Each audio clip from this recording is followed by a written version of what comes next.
عليكم النهارده ان شاء الله هنعمل مع بعض كنافه بالقشطه، بس خليكي معايا للاخر لان بعد الفيديو ده مش هتشتروا كنافه من بره تاني.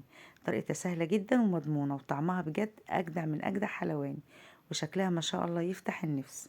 يلا نسمي الله ونبدا، بس قبل ما نبدا لو الفيديو عجبك ما تنسيش اللايك عشان بيفرق جدا وبيساعد الفيديو يوصل للناس اكتر. نشوف المكونات البسيطه مع بعض خطوه بخطوه. اول حاجه هنبدا الشربات، وشربات الكنافه بيكون تقيل وبارد. حطينا كوبايتين من السكر وعليهم كوبايه ونص من الميه وعصره نص ليمونه كده ومعلقه عسل كلوكوز عشان ما تاخدش وقت كتير على النار وتفقد السوائل بتاعتها. وكمان عسل الكلوكوز بيديها تقل كده وكمان بيديها تسكيره مميزه جدا. معانا هنا نص كيلو من الكنافه، انا حطاها في الفريزر قبل ما بعد ما جبتها بساعتين، يا اما تبيتيها ليله كامله. بفركها بايدي كده بالشكل ده، مش محتاجه كبه ولا حاجه. اول ما بتطلعها من الفريزر بتفركها كده بايدك بتتفرك على طول.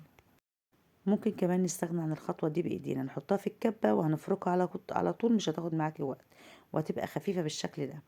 بعد كده هنزل عليها بمعلقتين من السكر البودر ونقلب السكر كويس قوي كده مع الكنافه بالشكل ده.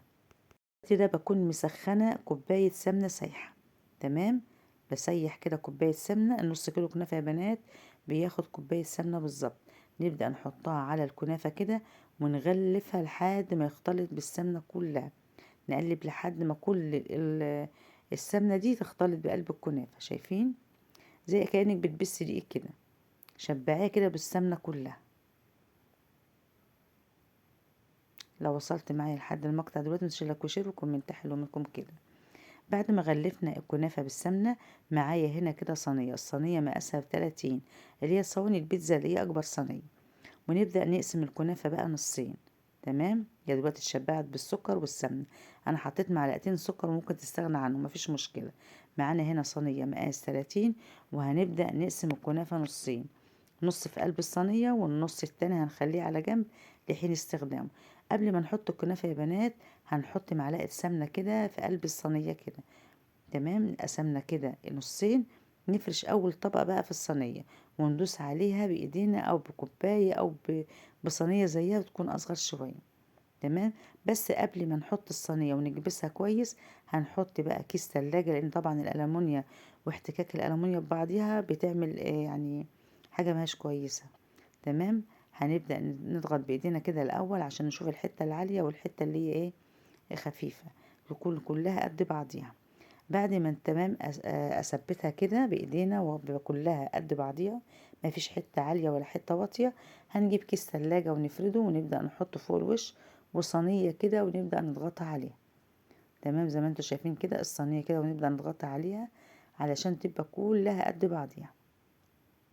هنيجي هنا نعمل بقى الحشوه اللي هي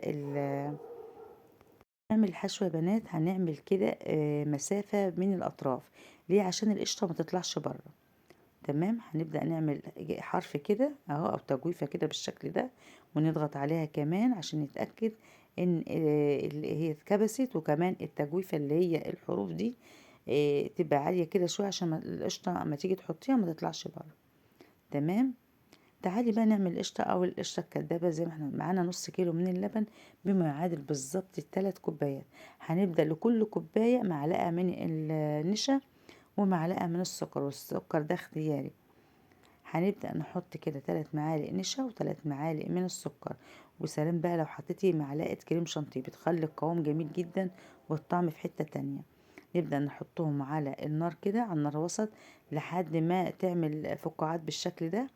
كده معايا القشطة بتاعتي استوت. هنبدأ نسيبها تهدى شوية ونبدأ نحطها على الكنافة. تمام. اه سيبها نبدأ نقلب كده. بتبقى لا تقيلة أوي ولا خفيفة أوي. انا دقتها لقيتها عايزه شويه سكر، رحت حاطه لها معلقه سكر. هنجيب بقى الكنافه بتاعتنا وننزل بالقشطه بتاعتنا هنا اهي، شايفين؟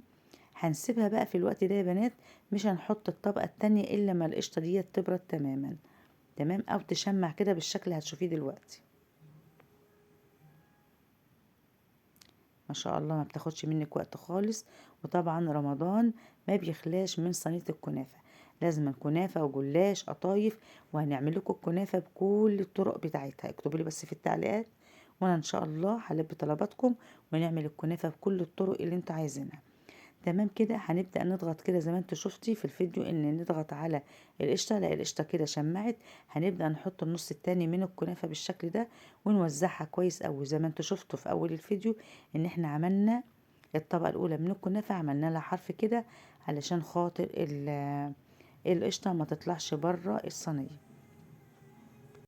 تمام كده. طبعا الكنافة بتاعتنا يا بنات مغلفينها بالسمنة كلها من فوق ومن تحت، متغلفة بالسمنة، مش محتاجة نحط لها سمنة. لو حابة ممكن معلقتين فوق الوش كده مفيش مشكلة، ولكن معايا الكنافة كلها متغلفة بالسمنة.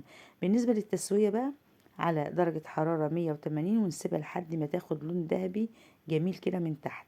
اروح معلية الشواية وتطلع بالجمال ده ما شاء الله. شايفين عاملة ازاي؟ الكنافة سخنة والشربات بتاعنا تقيل وبارد، نديها الشربات على طول وهتشرب الشربات كلها. اول ما بتطلع كده وهي سخنة نحط عليها الشربات على طول واحدة واحدة كده عشان تمتصها بالراحة.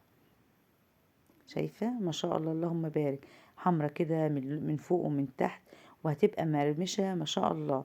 كنافة بالقشطة مظبوطة وطعمها غني وشكلها بجد ولا أجدع من حلواني. هنسيبها بقى كده تهدى ونبدأ بقى نقلبها على الوش التاني. انا عايزاكم تجربوها وتقولوا رايكم، ولو الفيديو عجبكم متنسوش لايك وشير واشتراك في القناه عشان يوصلكم كل جديد.